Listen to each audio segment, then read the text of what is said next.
गेहूँ की फसल में पहली सिंचाई गेहूँ की बुआई के 20 से 25 दिनों के बाद कर देना चाहिए।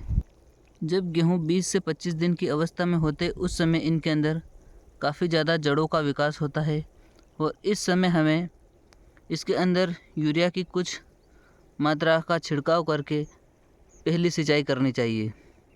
गेहूँ में पहली सिंचाई करने का सबसे उपयुक्त समय बुआई के 20 से 25 दिनों के बाद होता है। इस समय सिंचाई करना काफ़ी लाभदायक होता है। इससे अगर लेट सिंचाई की जाएगी तो भी अच्छा नहीं रहेगा और इससे जल्दी अगर सिंचाई की जाएगी तो भी ठीक नहीं रहता है। यानी कि जब हमारी गेहूँ की बुआई होती है उसके 20 से 25 दिन बाद हम पहली सिंचाई करते हैं तो इनमें काफ़ी अच्छा आगे कल्लों का विकास होना शुरू होगा, क्योंकि इस समय जड़ों का विकास काफ़ी तेज़ी से होता है।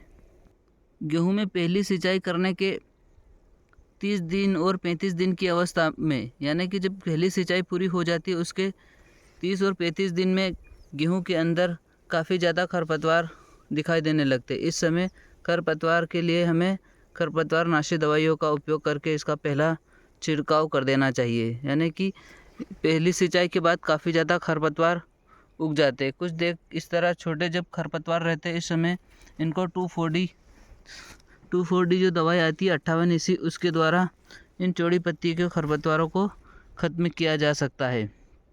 और अगर बात करें किसान साथियों, जिन किसानों के खेतों में अगर आप देखोगे कि गेहूँ जो आता है जिसे इंदर गेहूँ बोलते हैं, हमारे इधर के एरिया में हो सकता है किसी एरिया में उसका और कोई नाम रखा हो, लेकिन जो गेहूँ होता है उसको ख़त्म करने के लिए हमें क्लोडिनोफोर-प्रोपाजिल नाम की एक जो पाउच आते हैं उनको स्प्रे करने से ये काफ़ी हद तक कंट्रोल हो जाते हैं और ख़त्म हो जाते हैं।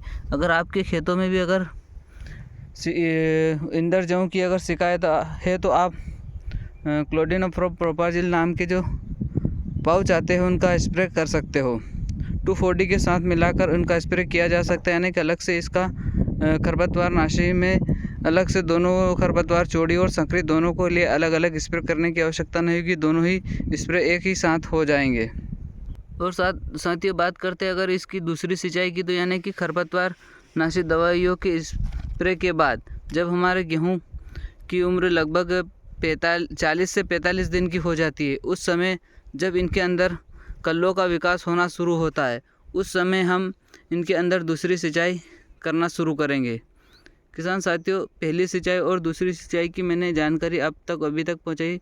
आगे जब पौधे बढ़ते रहेंगे इन गेहूं की स्थिति के बारे में आगे सारी जानकारी मैं देता रहूँगा। हमें किस समय कौन सी सिंचाई करनी है और इनके अंदर हम और कौन सा उर्वरक खाद भी दे सकते हैं।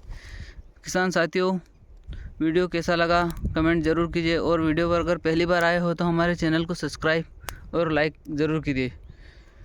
वीडियो को अंत तक देखने के लिए आपका बहुत बहुत धन्यवाद।